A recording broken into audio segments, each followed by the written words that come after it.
first gunshot wasn't meant to start a war. It was meant to send a message. A single crack of sound, echoing off wet brick walls in a narrow Liverpool side street, just after midnight. No screaming, no chase, no panic.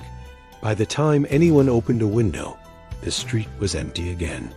But in the criminal underground of Liverpool, everyone understood what that sound meant. Something had shifted. Liverpool had always carried two identities. One above ground, football chants, nightlife, Docklands reborn into glass and steel.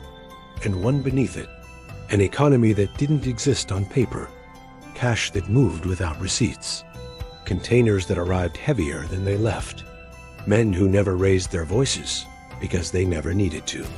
For years, Albanian organized crime groups had embedded themselves quietly into that second Liverpool. They didn't fight locals. They didn't recruit teenagers. They didn't mark territory. They controlled logistics, ports, warehouses, distribution routes. Their power wasn't visible, and that made it absolute. Local gangs knew the rule. You don't interfere with Albania's. You don't steal from Albania's. You don't test Albania's. Most listened. One group didn't. The North Side firm had grown fast. Too fast. Young leaders. Short tempers. Big egos. They weren't connected to the Albanias directly.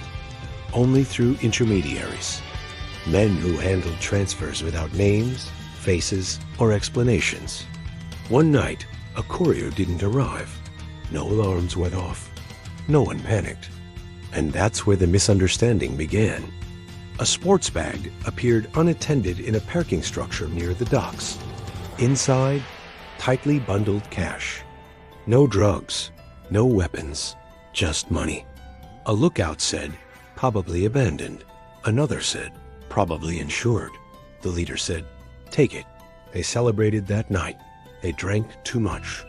They joked about invisible men and empty threats. They didn't understand that silence isn't weakness. It's patience. The Albanians noticed immediately. Not because money was missing. Money always goes missing. But because the wrong money disappeared. This cash was meant to move upward, not sideways. And worse, someone local had touched it. They didn't react. They didn't confront. They didn't demand repayment.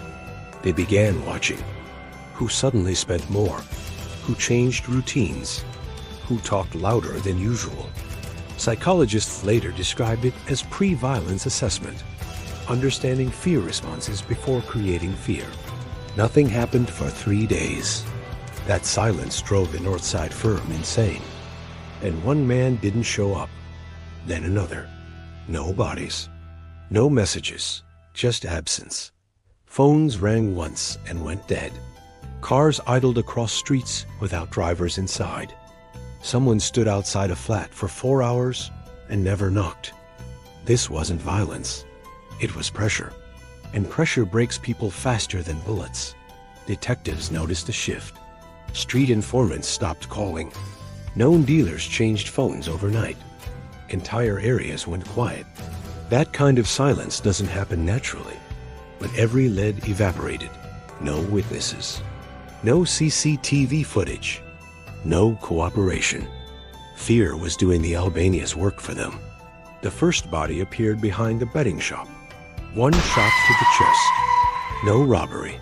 No struggle. His phone lay beside him. Unlocked. On the screen, a photograph of the stolen cash. That image spread faster than the news. It wasn't a threat. It was confirmation. Liverpool changed. Meetings stopped happening outdoors. Cars switched routes every day. The North Side firm panicked, and panic leads to mistakes. They targeted the wrong man, an Albanian accountant. No street presence, no criminal record, a civilian. That decision sealed their fate.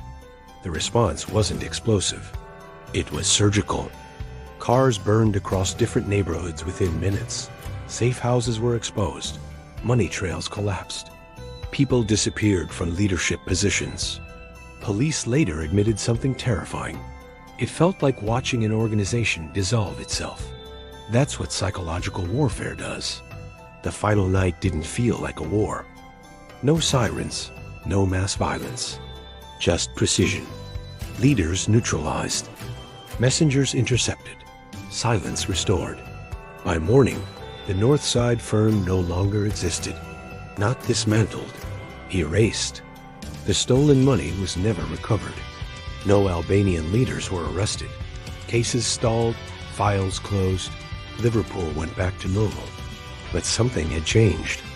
A new rule was understood without being spoken. This wasn't a war driven by rage.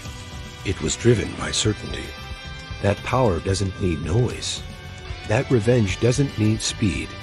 That fear is most effective when it's quiet. And the most dangerous enemies aren't the ones who shout. They're the ones who wait. If this story stayed with you, subscribe to the channel. More cases are coming.